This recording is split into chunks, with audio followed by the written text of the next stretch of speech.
5Ht2A antagonism cuts the brake cables.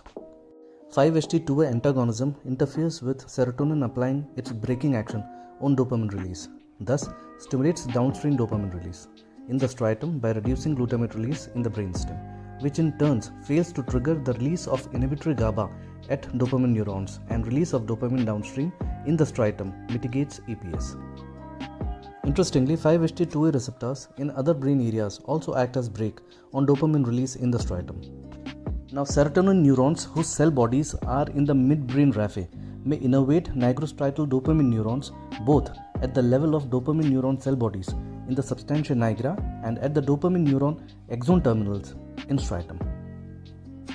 This innervation may be either via direct connection between the serotonin neurons and the dopamine neurons, or via an indirect connection with a GABA interneuron.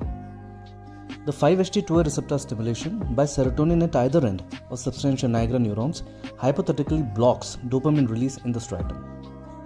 On the other hand, the 5-HT2A receptor antagonism by an atypical antipsychotic at these same sites hypothetically stimulates the downstream dopamine release in the striatum. Such release of dopamine in the striatum should mitigate EPS, which is why antipsychotics with 5-HT2A antagonistic properties are called atypical. Thus, 5-HT2A receptor antagonism theoretically makes an antipsychotic atypical, that is, it has low EPS.